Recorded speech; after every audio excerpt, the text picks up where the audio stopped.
Mummy, मैं कह रहा हूँ ना, मैं सिया से ही शादी करूँगा, अन्यथा मैं ज़िंदगी भर कुंवारा रह जाऊँगा और यह मेरा अंतिम निर्णय है। अब इस विषय पर मैं आपसे आगे बहस नहीं करूँगा। तभी अभिनव की मम्मी रमा जी ने कहा, बेटा तू समझता क्यों नहीं है?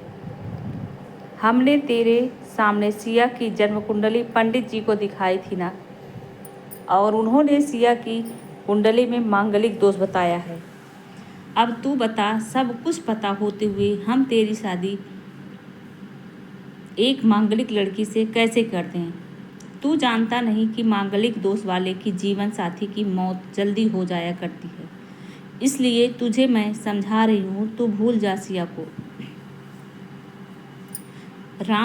रमा जी ने अभिनव को बहुत समझाया, पर अभिनव का कहना था कि जब मैंने सिया से प्यार किया था तब मैंने उसके साथ प्यार करते हुए जन्म कुंडली का मिलान नहीं किया था, ना ही मैं इन मिलानों को मानता हूँ। इसलिए अब बस मैं शादी करूँगा तो सिर्फ सिया से, और यह मेरा आखिरी फैसला है। आखिर रमा जी को अपने बेटे की जिद के आगे झुकना पड़ा और पंडित जी के द्वारा बताए गए अनुसार सिया के मंगल दोष को दूर करने के लिए अभिनव के साथ शादी करने से पहले सिया की शादी एक पेड़ के साथ करवाई गई और उसके बाद सिया ने अभिनव से शादी करी। सिया दुल्हन बनकर अभिनव के घर आई, पर रमा जी को सिया का मांगलिक होना अभी भी खटक रहा था और रमा जी उसे दिल से नहीं अपना पा रही थी, और घर में कुछ भी परेशानी आती तो उसका दोष सिया को ही दिया जाता। लेकिन सिया पढ़ी लिखी संस्कारी लड़की थी और वह अपनी सासू माँ से मिले इन बेवजह आरोपों को अपने दिल से नहीं लगाती थी, और ऐसे ही ससुराल में उसके दिन कट रहे थे। एक दिन अभिनव ऑफिस से जल्दी घर आ जाता है। तब रमा जी ने उससे पूछा, बेटा आज जल्दी कैसे आ गया? तब उसने बताया, माँ आज सुबह से ही सिर दर्द और बहुत कमजोरी आ रही है, तब इसलिए ऑफिस में काम करने की हिम्मत नहीं हुई मेरी। तब रमा जी ने कहा, चल बेटा जल्दी कर, हमें डॉक्टर के पास चलना चाहिए। तब अभिनव और रमा जी डॉक्टर को दिखाने गए।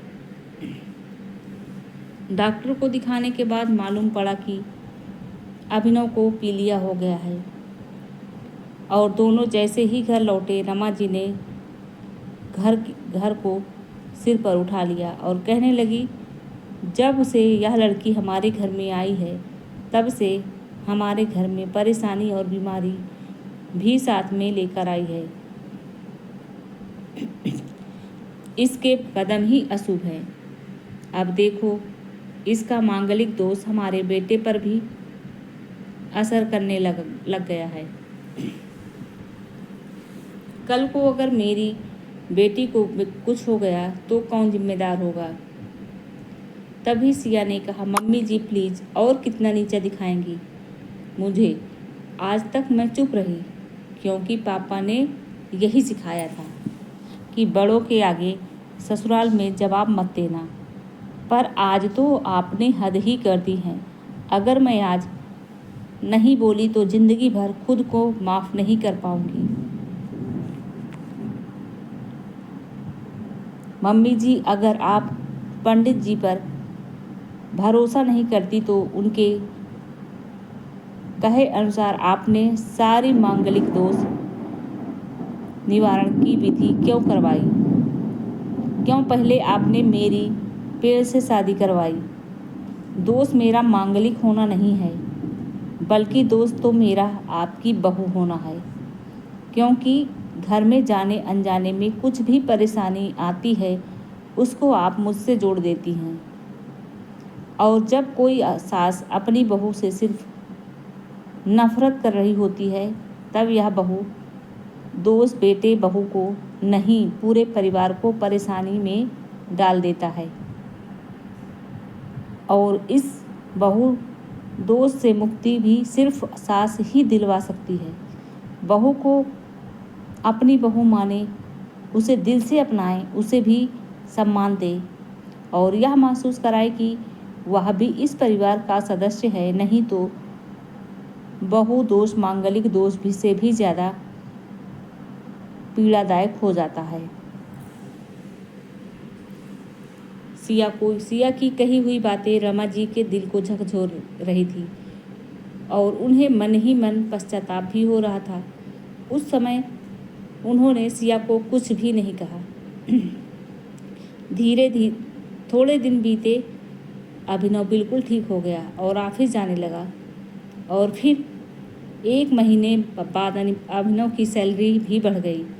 तब उसने घर आकर इसका श्रेय सिया को दिया तो रमा जी बोली, हाँ सही है बेटा, तू तो सारा श्रेय बहू को ही देगा। तेरी माँ का आशीर्वाद भी तो तेरी प्रगति के पीछे रहता है।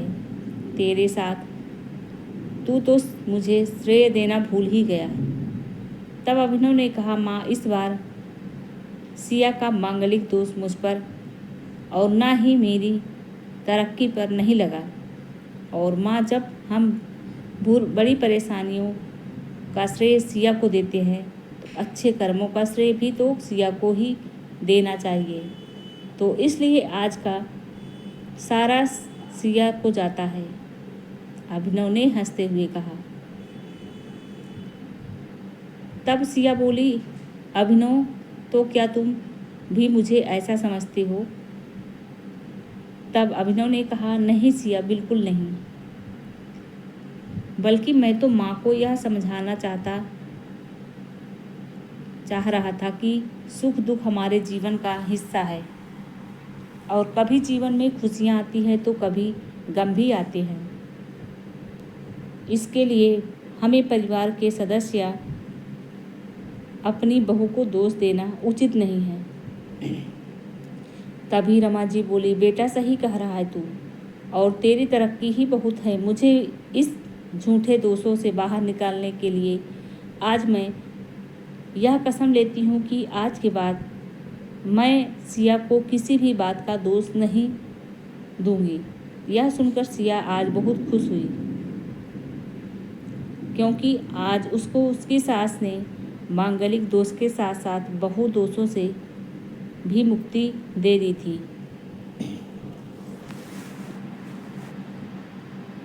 तो यह कहानी आप लोगों को कैसी लगी कमेंट करके ज़रूर बताइएगा।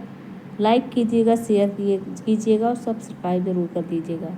बेल आइकन घंटी प्रेस कर दीजिएगा, जिससे वीडियो का नोटिफिकेशन आप सभी लोगों तक पहुंचता रहे। वीडियो को एंड करते हैं, मिलते हैं नेक्स्ट वीडियो में। ऐसे ही आप लोग कहानी पर बने रहिएगा।